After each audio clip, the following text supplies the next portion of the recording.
des rassemblements familiaux. On a eu notre première rencontre au travail la semaine dernière et on s'est fait dire de quoi. Je ne sais pas si c'est pareil dans toutes les écoles, mais en tout cas, Liette m'a confirmé que ça a été la même chose là où elle travaille.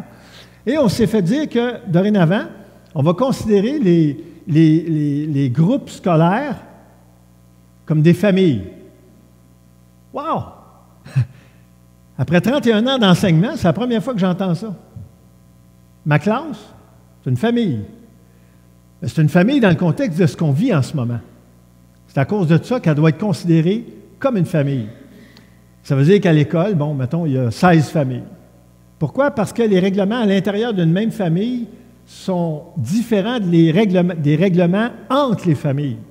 Alors, je ne sais pas si vous me suivez, mais ce n'est pas grave si vous ne me suivez pas. C'est juste un principe pour dire que la notion de famille à l'école, je ne l'ai jamais entendue. J'ai déjà vu des membres d'une même famille à l'école. Ça, il y en a dans toutes les écoles. J'en ai même connu qui sont mes anciens élèves ici même. Mais d'appeler une classe une famille, ça, c'est jamais arrivé. Parce qu'une famille, c'est pas n'importe quoi. Moi, je viens d'une famille de sang. Et, par la grâce de Dieu, j'ai marié Liette. On s'est mariés ensemble. On a eu des enfants. On a fondé une famille. Et je sais, moi, personnellement, la valeur d'une famille, la définition d'une famille, l'importance d'une famille, c'est quelque chose.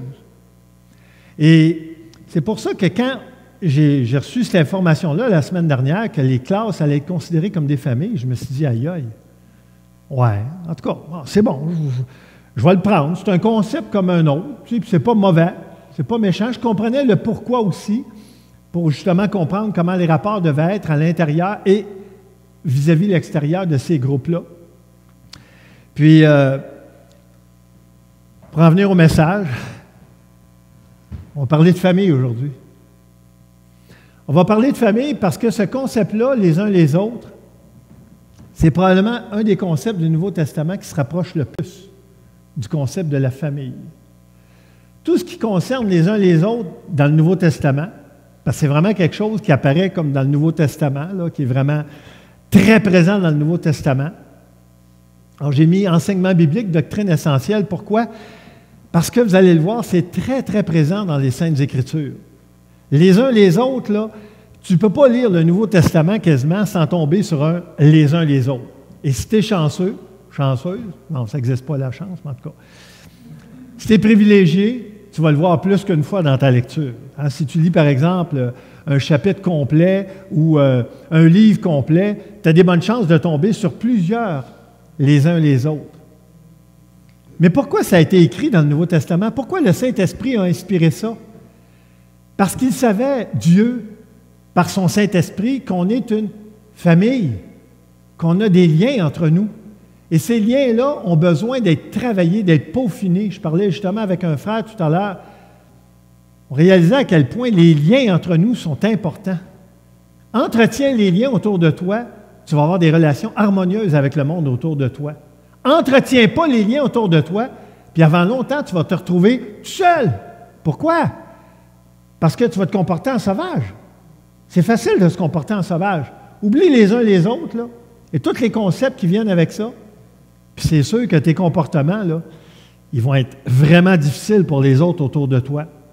Et donc, ces textes-là, qui sont inspirés du Saint-Esprit, vous allez le voir qu'il y en a plusieurs, ils n'ont pas été écrits pour rien. Ils ont été écrits pour notre instruction, pour qu'on les mette en pratique. Ils ont été écrits pour qu'on les mette en pratique entre nous. Oui, à l'intérieur d'une famille, comme je regarde Carl, Nathalie et leurs enfants, oui, ces concepts-là ont été écrits pour leur famille, mais une fois que tu le vis à l'intérieur de ta famille propre, il faut que tu sois capable de le vivre avec qui? Ta famille élargie. C'est pas moi qui le dis, là. La Bible a dit, là, je n'apprends pas grand-chose à grand monde, là, qu'on est des enfants de Dieu. Ceux et celles qui avons reçu le Seigneur, on est appelés enfants de Dieu. Et nous le sommes, nous dit les Écritures. Alors, si nous sommes enfants de Dieu, ça veut dire qu'on a un papa commun qui s'appelle Dieu. Et nous, on est quoi? La Bible a dit qu'on est frères et sœurs. Et si quelqu'un n'appartient pas au Seigneur, panique pas, il y a une bonne nouvelle pour toi. C'est possible aujourd'hui que tu deviennes un enfant de Dieu. Moi, c'est arrivé. Le 5 octobre 85, je suis devenu un enfant de Dieu. Parce que cette journée-là, j'ai accepté le Seigneur. J'ai dit, Seigneur, rentre dans ma vie. J'accepte que tu sois mon sauveur. J'accepte que tu sois mon papa. Et je veux que tu rentres dans ma vie. Je veux faire partie de ta famille. Je vais être sauvé par toi. Je vais te demander pardon pour mes fautes, pour mes manquements. Parce que je savais que j'en avais, mais je ne savais pas à qui demander pardon. Ou je ne demandais pas pardon à la bonne place souvent. Les uns les autres. Les uns les autres. Oups, je cherchais ma souris. Ce ne sera pas long. De temps en temps, j'ai besoin de voir. Hop, et voilà. Et je les enlève parce que, c'est un irritant. Liette le sait, je ne suis pas capable. Je ne suis pas capable, mais je n'ai pas le choix de m'en passer. Non, je n'ai pas le choix de ne pas m'en passer, en tout cas. C'est ça que je voulais dire. Les uns les autres, des rapports à harmoniser. Ça ne vient pas tout seul. Ça ne vient pas tout seul. Prenez un individu, laissez-le enfant, tout seul, s'élever tout seul. Jean Mowgli. Ça ne vous dit rien, ça, en tout cas. J'ai été dans un scout quand j'étais petit. Ça fait longtemps. Hein? Tu sais, quelqu'un qui grandit tout seul, il va se comporter comme un tout seul. Il n'apprendra pas à harmoniser ses rapports avec les autres. Un peu de linguistique. Les uns les autres est une expression de 4 mots en français et de 2 mots en anglais, one another, ou, qui pourrait être traduit en anglais, reciprocally, mutually. Et on retrouve également ces 2 mots-là en français.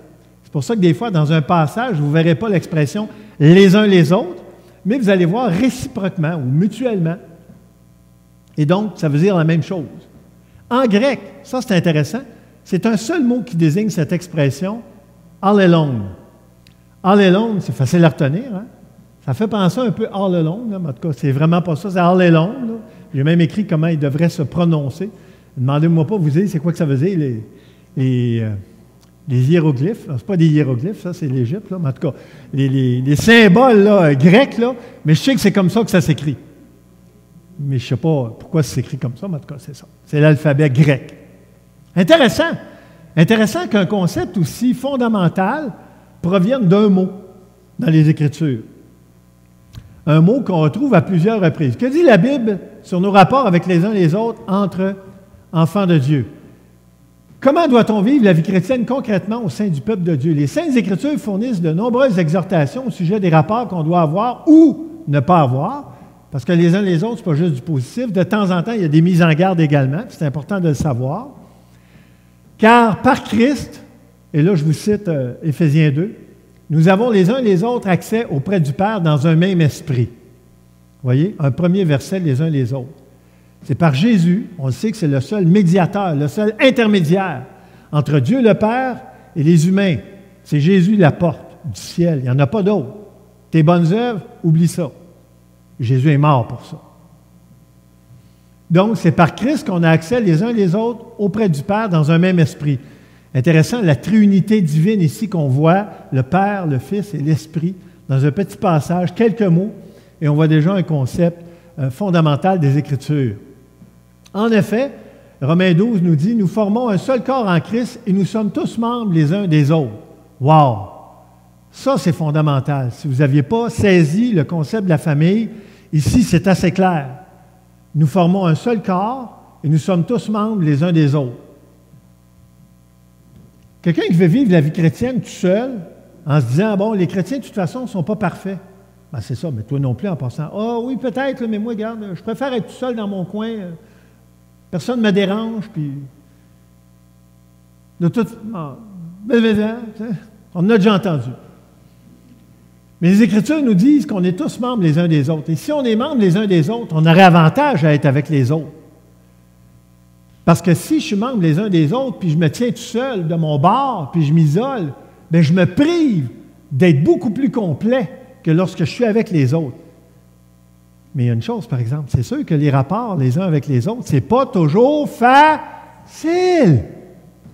Hein? Tu apprends ça quand tu es enfant. Hein, je regarde Pablo, là, puis sa famille, là. Je sais c'est quoi, hein? Tu vis dans une famille, puis c'est pas toujours facile, Pablo. Mais quand tu es adulte, c'est plus facile. Parce que tes parents sont de chaque bord de toi, là. Hein? Puis moi, je peux te le dire, là, parce que moi aussi, je suis marié depuis très longtemps. Plus longtemps que tes parents. Et c'est pas facile, les rapports. C'est pas facile, les rapports à deux. À deux. Imaginez-vous, à deux, là, je fais juste parler à deux. Là. Je juge personne. Là. C'est des constats généraux là, que je fais. Mais là, quand tu es deux, comme Liette et moi, bon, on est mariés, mais on a eu des enfants, puis là, ben, on a eu à vivre ça, membres les uns des autres. Mais on le vit aussi au travail, par rapport au fait qu'on fait partie d'une équipe, pas d'une famille, d'une équipe. Et on le vit à l'Église. Et on le vit lorsqu'on va dans des activités d'organisation chrétienne, où est-ce qu'on se retrouve avec d'autres personnes. Et on réalise, lorsqu'on est capable de le vivre de façon harmonieuse, que c'est une bénédiction d'avoir d'autres personnes autour de nous. C'est pas vrai que c'est une bénédiction d'être tout seul. Ah oui, tu fais ce que tu veux, quand tu veux, comme tu veux. Mais la Bible a fait des mises en garde contre ça. Parce que Dieu ne nous a pas créés pour qu'on vive tout seul dans notre bar, dans notre coin, isolé. Puis s'il y a eu un problème avec la COVID, bien plus que le virus comme tel, c'est l'isolement. L'isolement que les gens ont vécu. Peut-être vous ne l'avez pas vécu. Moi, je ne l'ai pas subi, l'isolement. Je ne l'ai pas subi. Mais il y a des gens qui l'ont subi autour de nous. Je parlais à quelqu'un pas plus tard que ça fait quoi, une semaine, un peu plus qu'une semaine. On a eu des amis qui sont venus nous visiter. Et la fille en question, la femme en question, en fait, c'est une femme. Oui, c'est plus une femme, rendue à 50 ans. Elle me racontait que sa mère était décédée dans un CHSLD. Elle a vécu ce que j'ai vu aux nouvelles. Là. Mais comme lui me racontait, son mari, très conscient de la réalité, il dit, tu sais, dans le fond, Sylvain, à 91 ans, là, il n'en restait pas beaucoup à vivre de toute façon. Ça l'a probablement achevé, mais tu sais, elle avait déjà un bon bagage de vie, et elle était déjà fatiguée, elle avait déjà des problèmes de santé, cette personne-là. Je vais juste vous résumer l'histoire.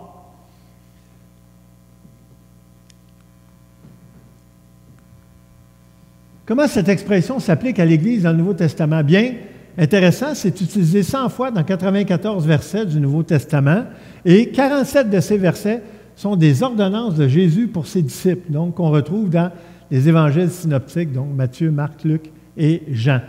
Et Paul, il ne nous laisse pas en reste, il a écrit environ 60% de ses commandements all alone.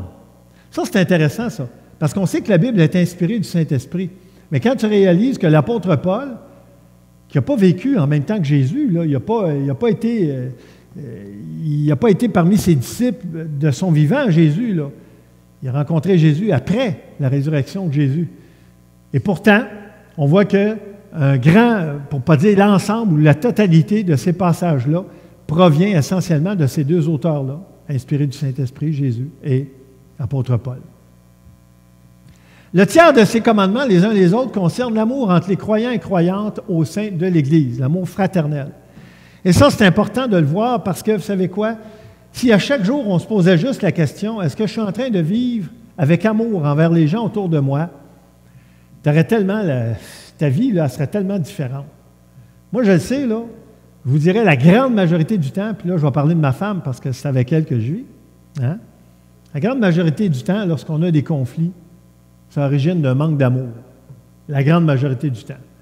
Évidemment, dans mon cerveau super intelligent, brillant, j'interprète souvent la situation différemment. Je me dis, c'est de sa faute, parce que je l'interprète. Puis là, je me dis, oui, mais elle a fait ça, elle a dit ça, ou elle n'a pas fait ça, elle n'a pas dit ça. Mais quand j'ai réfléchi un petit peu plus longtemps, je m'aperçois que c'est un manque d'amour de ma part qui fait qu'on est en conflit, là. Aussitôt que je réalise ça, je m'en vais la voir, je dis, Liette, je te demande pardon.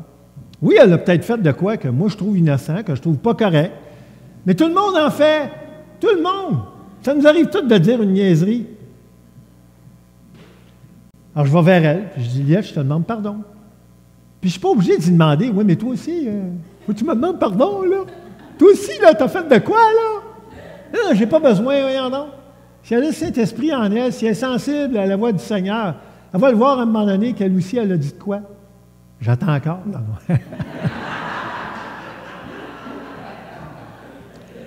Des passages sur l'amour en lien avec les uns et les autres. Je vous donne un commandement nouveau, aimez-vous les uns les autres, comme je vous ai aimé, vous aussi, aimez-vous les uns les autres. Donc, toutes les références sont en haut du même texte, là, essentiellement. Là. Toutes les références que vous voyez en jaune. Ensuite, Romains 13, être capable de faire ça, c'est probablement que tu vas avoir l'amour de Dieu en toi. C'est la même chose pour moi en passant. C'est pas facile. Et des fois, notre ennemi, c'est nos proches. Évidemment, pas ma femme, là, quand même. Galates 5 nous dit, vous avez été appelés à la liberté, seulement ne faites pas de cette liberté un prétexte de vivre selon la chair, mais rendez-vous par amour, serviteurs les uns des autres. Wow! Qui doit devenir serviteur? Les diacres d'une église, hein? Je regarde Martin à l'arrière, je regarde Michel. Un diacre, c'est un serviteur. Hein? Carl, tu es venu servir un matin. Mais la Bible nous encourage tout le monde. Rendez-vous par amour. Il ne parle pas juste à une catégorie de personnes. Serviteurs les uns des autres. Vous voulez savoir comment aimer? Servez les gens autour de vous. Vous ne vous trompez pas. Vous allez avoir l'occasion, tout de suite après la réunion, là, vous allez partir, là, vous allez vous retrouver probablement dans une maison, quelque part, je ne sais pas, un appart, en tout cas, peu importe, au restaurant, je ne sais pas où. Mais vous allez avoir des occasions d'ici la fin de la journée de manifester votre amour les uns envers les autres. Comment? En devenant serviteurs les uns des autres. Et si vous faites ça, si je fais ça, bien, on va accomplir la volonté de Dieu. Éphésiens 4 nous dit « Marchez d'une manière digne de la vocation qui vous a été adressée en toute humilité et douceur, avec patience. » Wow! Et déjà, ces trois vertus-là, moi, elles ne sont pas toujours là, là. Vous supportant les uns les autres avec amour. Ah, on est appelé à se supporter avec amour. Ça veut dire supporter, là, endurer. Des fois, quand tu as quelqu'un... Je dis à Aliette hier qu'on avait un petit peu de misère parce qu'on avait des voisins qu'il fallait supporter hier. C'est pas vous autres, les voisins, là. Non, c'est parce que Carl est venu voir son père. C'est parce qu'on avait des voisins qui avaient des enfants qui criaient beaucoup. Donc moi, je passe ma vie dans le bruit. Mais la fin de semaine, j'ai de la misère. Il a fallu que je supporte ça. J'ai survécu. Romains 12 nous dit, « Par amour fraternel, soyez pleins d'affection les uns pour les autres. » Pleins d'affection. Pas un petit peu. Ça, c'est pas naturel dans tout le monde, l'affection en passant. Il y a du monde qui ne sont pas très affectueux. Il y en a qui le sont trop. Alors, ça prend un équilibre. 1 Thessaloniciens 4 nous dit, « Pour ce qui est de l'amour fraternel, vous avez vous-même appris de Dieu à vous aimer les uns les autres. » Wow! Il n'y en a pas beaucoup de versets qui disent ça. Vous avez vous-même appris de Dieu à vous aimer les uns les autres. Moi, j'ai déjà entendu dans un témoignage quelqu'un qui dit, « J'ai de la misère à aimer les autres. » Mais tu sais quoi? Il y a quelqu'un qui veut t'enseigner, puis c'est pas moi, là. Pas mal meilleur que moi, là. L'enseignant des enseignants, le Seigneur lui-même. Il veut enseigner ses enfants. Et il va t'aider, si tu as de la misère avec ça, il peut t'aider à être capable d'aimer les autres. 1 Pierre 1 nous dit, « Ayant purifié vos âmes en obéissant à la vérité pour avoir un amour fraternel sincère, aimez-vous ardemment les uns des autres, de tout votre cœur. Aimez-vous ardemment. » Ça, ardemment, là, si on pouvait le mettre, là, ça serait une intensité là, assez forte. Là. Ardemment. Aimez-vous ardemment. Vous savez, souvent, on se contente d'aimer les gens. Comment? Un petit peu. Parce qu'on craint de trop aimer. Hein? Même dans un couple, là, j'ai déjà connu du monde de même. Oh, moi, ma femme, j'aime mieux pas trop. Hein, tu sais, si j'y en donne trop, elle va m'en demander plus. Tu sais comment c'est? Tu lui donnes un pied, elle m'en... Les Écritures nous disent qu'on peut aimer et qu'on est appelé à aimer ardemment. Il n'y a pas grand monde ici, moi y inclus, là, le premier de la liste, là, qui aime ardemment. Souvent, notre amour est limité. On doit apprendre ça. Et je pense que sans le Seigneur, c'est très difficile de le faire naturellement, ce n'est pas en nous. Un autre tiers de ces commandements, all alone, les uns les autres, concerne les relations entre croyants et croyantes au sein de l'Église, ce qui affecte directement l'unité au sein de toutes les assemblées chrétiennes. Et ne soyons pas surpris s'il y a des divisions dans les églises. Quand vous dites que le tiers de ces commandements-là, les uns les autres, ont un lien avec l'unité dans l'Église, bien, ce n'est pas étonnant que si on met de côté certains de ces commandements-là, on va avoir de la misère à avoir de l'unité. Marc 9, soyez en paix les uns avec les autres. C'est court, c'est direct, Marc. Hein? Jean 6, ne murmurez pas entre vous. Et là, j'ai mis un X. Des fois, c'est un crochet, des fois, c'est un X. Quand c'est un X, dans la petite boîte rose, là, ça veut dire que c'est quelque chose à ne pas faire. Murmurer. Vous savez ce que ça veut dire? Parler dans le dos. Parler des autres qui ne sont pas là pour entendre. Ça, là, ça fait partie de notre nature depuis qu'on est tout petit. J'ai déjà été petit. Et puis, je peux vous le dire, je travaille dans un monde de petits. Et je peux vous dire que les enfants, là, ils ne sont pas vieux puis ils apprennent déjà à murmurer contre les autres. Et ça détruit les relations. La médisance, la calomnie, les murmures, ça détruit les relations. C'est pour ça que Jean, inspiré du Saint-Esprit, l'a écrit. de ne pas le faire. Romains 15 nous dit « Ayez les mêmes sentiments les uns envers les autres ». Romains 15, un autre verset, nous dit « Accueillez-vous donc les uns les autres comme Christ vous a accueillis pour la gloire de Dieu. » L'accueil. Quelque chose qui n'est pas trop naturel, ça. 1 Corinthiens 11. « Attendez-vous les uns les autres ». Ça, c'est dans le contexte du repas du Seigneur. Galates 5, 3X. En 3X, en voulant dire 3 choses à ne pas faire. Mais si vous vous mordez et vous dévorez les uns les autres, prenez garde que vous ne soyez détruits les uns par les autres. On le voit, ça. Des gens qui ne font pas attention à leurs relations les uns avec les autres se font détruire par les autres. Puis à un moment donné, tu es obligé de dire à quelqu'un, ben oui, mais ne sois pas étonné là, dans ta vie si tu es rendu là. Est-ce que tu te rends compte comment tu agis avec les autres? Tu récoltes le fruit de ton agissement, de tes méchancetés. C'est exactement pour ça que le monde te traite de même. Tu les traites de même. Tu écœures les autres, tu te demandes pourquoi ils t'écœurent. Voyons donc.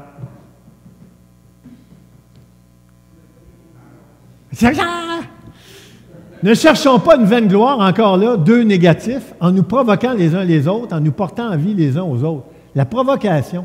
Moi, je me souviens de quelqu'un qui me disait, il me dit de même, moi, il dit, j'aime ça provoquer les autres. Pourquoi? J'aime ça voir leur réaction. Ben voyons donc, t'es bien baveux. C'est quoi ton but? Tu veux avoir des bonnes relations? Oui, mais ça fait partie de moi, c'est dans ma nature. J'aime ça provoquer les autres. Tu sais, tu entends des humoristes des fois, là, en entrevue. Durant leur spectacle, ils ne disent pas, mais durant leur spectacle, mes amis, j'ai de la misère avec ce mot-là aujourd'hui. Certains humoristes se spécialisent dans la provocation. Puis en entrevue, ils le disent devant le journaliste, mettons, qui les interviewe. Ah, ils disent, moi, j'aime ça provoquer.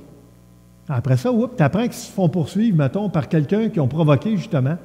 Pas étonnant, ils provoquent. Après ça, bien, ils se demandent pourquoi ils ont des problèmes. Éphésiens 4. Marchez en toute humilité et douceur avec patience, vous supportant les uns les autres, on l'avait lu tout à l'heure, avec amour.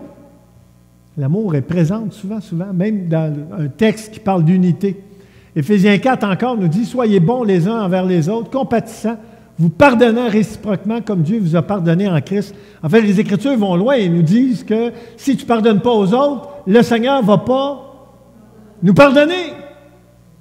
Une petite gorgée.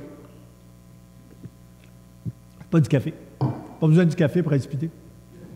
C'est de l'eau. Ça hydrate. Et donc, on est appelé ici à pardonner les autres. Et ça, c'est quelque chose qu'on a de la misère, parce que souvent, on ne veut pas pardonner parce qu'on se dit « Ouais, mais peut-être que je vais avoir besoin de ressortir la hache à un moment donné. » Fait que je ne vais pas vraiment pardonner au complet. Je vais laisser le manche sortir. Tu sais. Comprenez l'expression, certains. Colossiens 3 nous dit « Supportez-vous les uns les autres. » Encore une fois, se supporter, s'endurer, oui, ça fait partie de la vie. Et si là, un sujet, tu te plaignes de l'autre, hey, mon ami, il n'y a personne qui se plaint de personne ici. Hein? Pardonnez-vous réciproquement, de même que Christ vous a pardonné.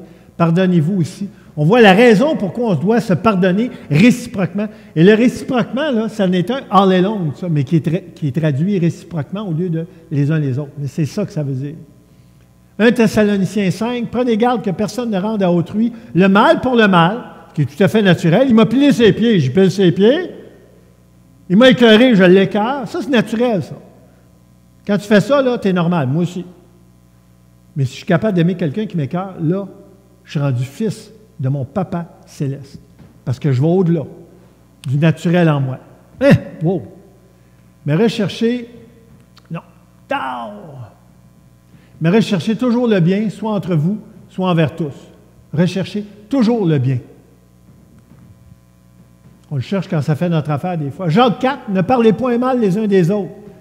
On parlait tout à l'heure de médire, de parler dans le dos, de murmurer. Un autre exemple, à ne pas faire. Ça détruit ça. Ça détruit des couples. Parler en mal des autres, ça détruit des familles. Et ça détruit des églises parfois aussi. Quand les choses ne sont pas dites de la bonne façon, à la bonne personne, au bon moment. Jacques 5 nous dit, ne vous plaignez pas les uns des autres, afin que vous ne soyez pas jugés. On parle de se plaindre pour se plaindre. C'est juste Jacques 5, toujours, nous dit, confessez donc vos péchés les uns aux autres et priez les uns pour les autres afin que vous soyez guéris. La confession des péchés. Moi, je ne comprends pas quelqu'un qui peut passer une semaine sans confesser de péché parce que, normalement, là, à tous les jours, on en accumule. Si tu attends une semaine avant de faire le ménage, là, il va en avoir, là. Ça va être lourd à porter. C'est à tous les jours qu'on doit faire le ménage. Je dirais même plus qu'à tous les jours. À chaque fois que tu as besoin de le faire. Tu sais, je faisais des travaux hier autour de la maison. À un moment donné, on pogne le balai, on passe le balai. Mais si j'attends une semaine de travaux avant de passer le balai, tu sais quoi? Je ne pourrais même plus travailler. Pourquoi? Parce qu'il va tellement avoir de poussière. Mais c'est un peu comme ça dans notre vie avec les péchés non confessés. C'est comme ça, ça devient tellement lourd que tu ne sais même plus où commencer. Tu ne sais même plus par quel bout t'y prendre.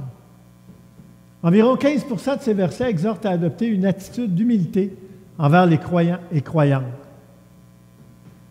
Jean 13 nous dit, « Si donc je vous ai lavé les pieds, moi le Seigneur et le Maître, vous devez aussi vous laver les pieds les uns aux autres. » Et là, c'est important de le voir. Là. Vous venez pas me demander de me laver les pieds en passant. Vous avez trouvé ça long aussi. Là. Car je vous ai donné un exemple de service, un exemple d'humilité qu'on a de la misère à faire entre nous. On ne le fait même pas avec nos propres proches, parfois. C'est un peu compréhensible qu'on a de la misère à le faire avec d'autres que nos proches. Si on n'est même pas capable de le vivre dans notre petite unité familiale, que tu sois 2 dans une unité, ou 3, ou 4, ou 5, c'est un passage qu'on doit apprendre à vivre à petite échelle, après ça, pour être capable de vivre à grande échelle. Romains 12, « Par amour fraternel, soyez pleins d'affection les uns par les autres. » Plein d'affection. Wow! Et si ce n'est pas naturel, le Seigneur peut t'aider parce que, sais-tu quoi, on n'est pas tous pareils. Là. Quand on vient au Seigneur, on est tous différents. Le Seigneur nous transforme à l'image de qui? De Jésus. Par honneur, user de prévenance réciproque. Prévenance réciproque, ça veut dire que tu penses aux autres sans qu'ils aient à te le demander. Ça, c'est pas évident, ça. Tu sais, hein, je t'ai rien fait de mal. Oui, tu m'as rien fait de mal, mais tu aurais pu me faire du bien. Parce que tu as vu que j'avais besoin. Ah, OK, c'est ça. Prévenance réciproque. Et le réciproque ici, c'est le même contexte que all alone, les uns les autres. Romains 12. Ayez les mêmes sentiments les uns envers les autres. N'aspirez pas à ce qui est élevé, mais laissez-vous attirer par ce qui est humble. Pas facile dans notre société où les gens passent par les réseaux sociaux souvent pour essayer de se donner de la valeur. C'est vrai, là, ce que je vous dis là. Je ne suis pas en train de dire que les réseaux sociaux ne sont pas bons. Là. Si quelqu'un a interprété ça, il n'a pas compris. Là. Je veux juste dire que si tu passes par les réseaux sociaux pour essayer de te donner une vie, pour essayer de montrer au monde que tu es important, bien, je pense que ça n'a pas rapport. Parce que notre vraie valeur n'est pas là. Frères et sœurs, vous avez été appelés à la liberté, seulement ne faites pas de cette liberté un prétexte de vivre selon la chair, mais rendez-vous par amour, serviteurs les uns des autres. On l'a vu tout à l'heure. Je ne sais pas pourquoi il est encore là, mais en tout cas. Éphésiens 5, soumettez-vous les uns aux autres dans la crainte de Christ. Pas évident, ça, se soumettre aux autres. Hein? Wow! Oui, mais là, tu sais, je ne vais pas me soumettre à n'importe qui. À mon boss, oui, mais non, les uns aux autres. On peut être appelé à se soumettre des fois à des personnes qui, naturellement, ne semblent pas... Philippiens 2, ne faites rien par esprit de parti ou par vaine gloire, mais que l'humilité vous fasse regarder les autres comme étant au-dessus de vous-même. Pas facile pour moi, ça. Évidemment, c'est dans le sens figuré. Hein? Moi, quand je vois quelqu'un vers le haut, là, je me dis, wow, il est grand. Ça n'arrive pas souvent. Mais ici, c'est au sens des rapports les uns avec les autres, de considérer les autres comme au-dessus de nous-mêmes. Et ça développe l'humilité. 1 Pierre 5, tous, dans vos rapports mutuels, les uns les autres, revêtez-vous d'humilité. Pourquoi? Car Dieu résiste aux orgueilleux, mais il fait grâce aux humbles. L'humilité, là, c'est à la base de la vie chrétienne.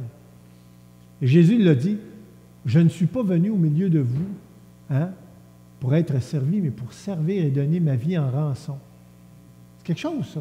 Quand le Seigneur dit ça, puis nous, on voudrait avoir de l'importance dans la société puis dans la vie, on n'a pas compris, là, que le chemin du Seigneur, c'est le chemin de l'humilité. 3 de ces versets, les uns les autres, concernent le saint baiser. C'est vrai, là, je l'ai mis parce que ça fait partie du message. Saluez-vous les uns les autres par un saint baiser. Et là, j'ai mis 2 petites images. En haut à droite, la culture. Pourquoi? Parce que selon les cultures, un saint baiser, ça peut être une accolade ou ça peut être une bise carrément. Même entre des personnes de même sexe, mais qui ne sont pas attirées sexuellement vers l'autre. C'est ceux qui ne comprennent pas, c'est pas grave, là.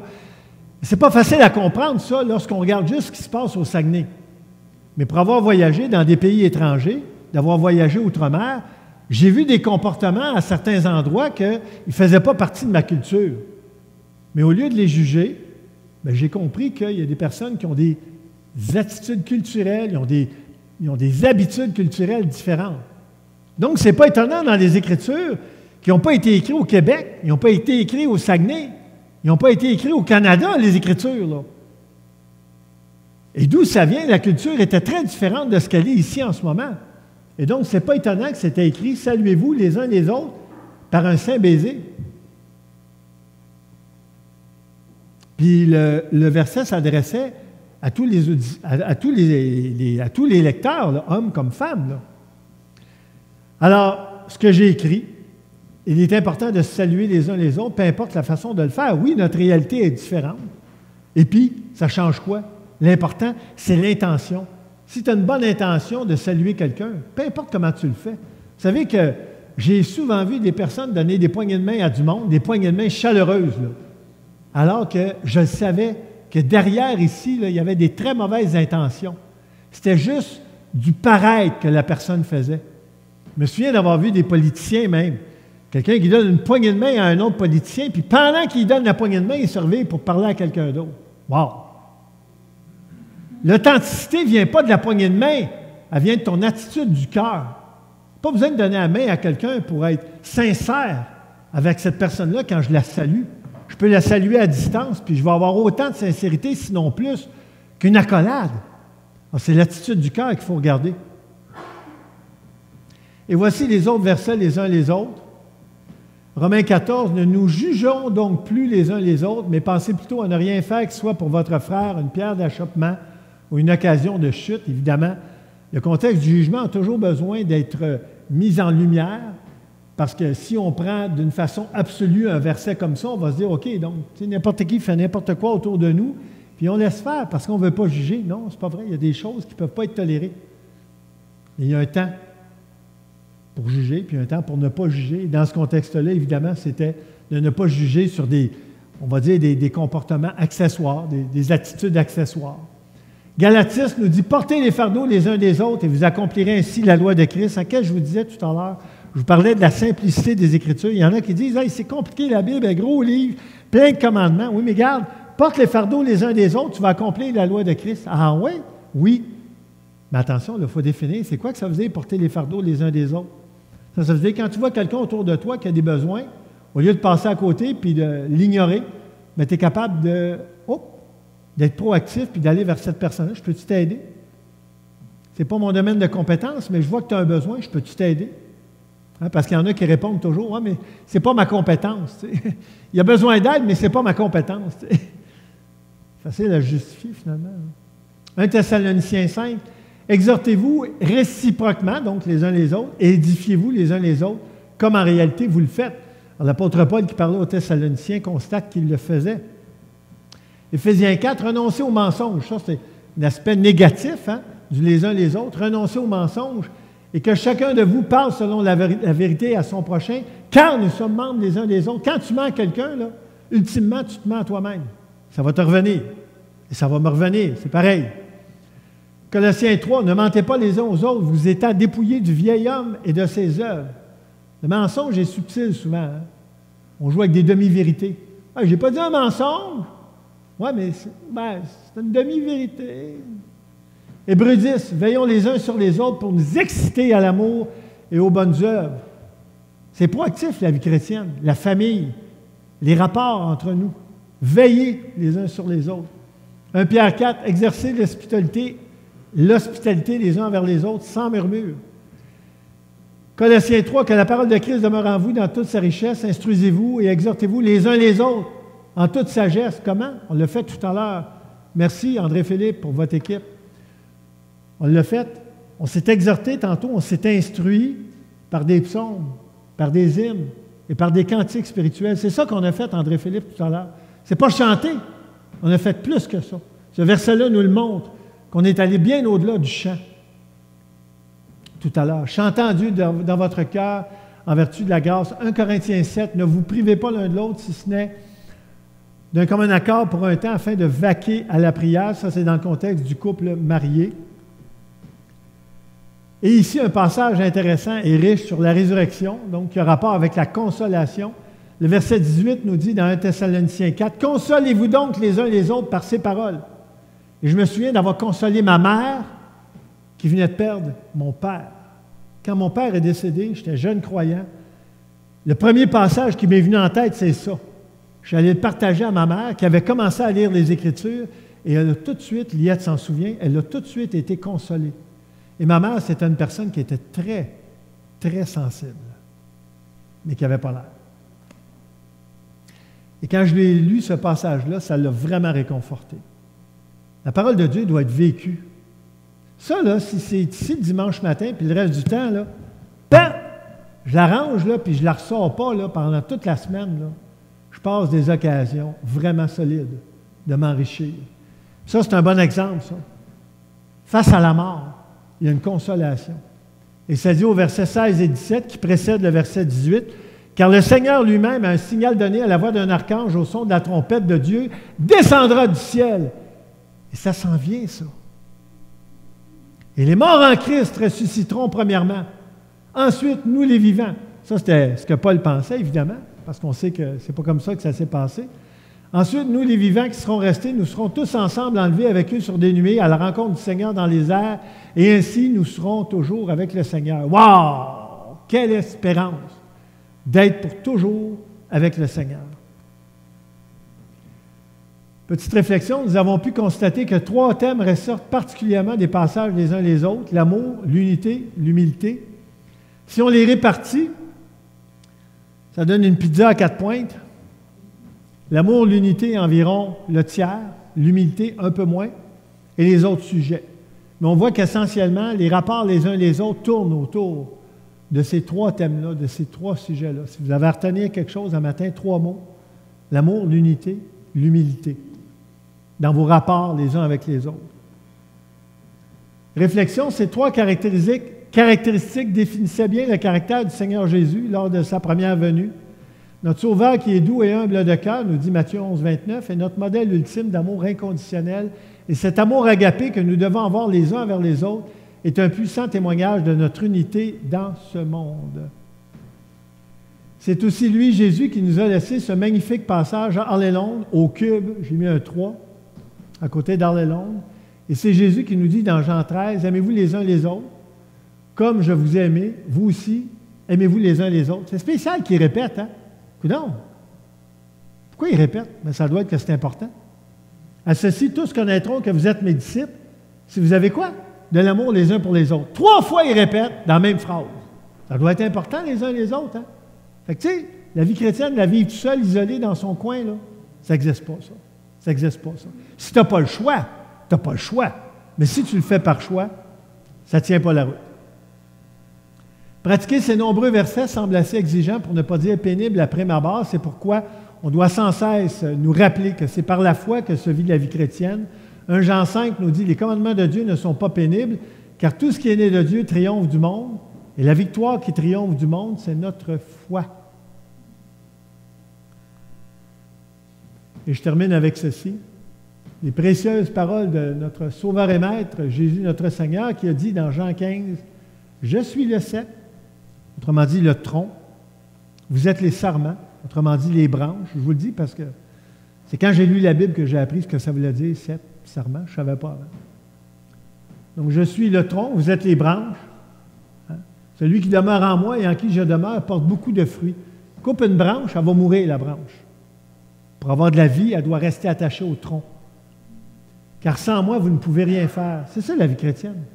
Sans moi, vous ne pouvez rien faire. Si quelqu'un part d'ici un matin en disant « Mais voyons donc, je ne serai jamais capable de tout faire ça, c'est ben trop.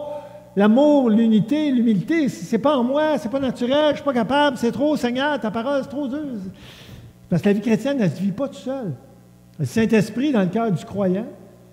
C'est le Seigneur Jésus qui a dit « Voici, je suis avec vous tous les jours. » Jusqu'à quand? Jusqu'à la fin du monde. Pas arriver à la fin du monde.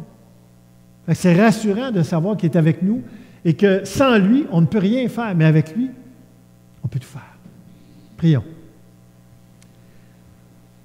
Seigneur, ce sujet les uns les autres est un sujet très riche.